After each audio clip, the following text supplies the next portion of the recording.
Yeah. What do you think is the meaning of it all? What's the meaning of life, Jordan Peterson? We've defined it many, many times throughout this conversation. It's the adventure along the route, man. And I would say, where's that adventure to be found? In faith? What's the faith? The highest value is love, and truth is its handmaiden.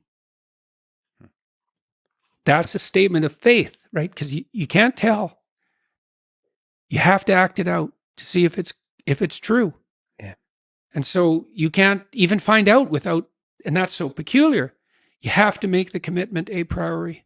Yeah. It's like a marriage. It's the same thing. It's like, well, is this the person for me? Oh, that's the wrong question. How do I find out if this is the person for me? By binding myself to them. Well, maybe the same thing's true of life, right? You bind yourself to it. And the tighter you bind yourself to it, the more you find out what it is. And that's like a radical embrace.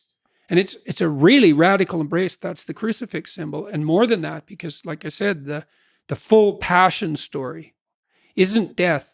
It isn't even unjust death. It isn't even unjust death and the crucifixion of the innocent, which is really getting pretty bad. It's unjust, torturous, innocent death attendant upon betrayal and tyranny, followed by hell. Well, that's a hell of a thing to radically embrace. It's like, bring it on. I think a lot of people put truth as the highest ideal and think they can get to that ideal while living in a place of cynicism and ultimately escape from life and hiding from life, afraid of life. And it's beautifully put that love is the highest ideal to reach for, and truth is... It's handmaiden. I thought about that for a long time, right? This hierarchy of ideal. And the thing about truth, that bitter truth, let's say, that cynical truth, is it can break the shackles of naivety. And actually, a burnt cynicism is a moral improvement over a blind naivety. Even though one is in some ways positive, but only because it's protected. And the other is bitter and dark, but still better.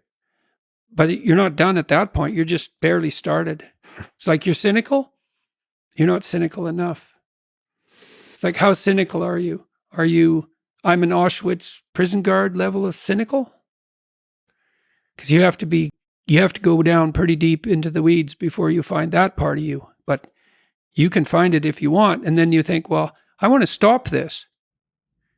Well, that was the question you posed. In some sense, you're obsessed with, say, what happened on these mass scale catastrophes in the communist countries. It's like, well, millions of people participated. So you could have, and maybe you would have enjoyed it. So what part of that is you? And you can find it if you want. Yeah, it's all there. The prisoner, the interrogator, the Judas, Pontius Pilate. All of it. All of it. And it's all of it is inside us. Yeah. And you just have to look. And once you do, maybe eventually you can find the love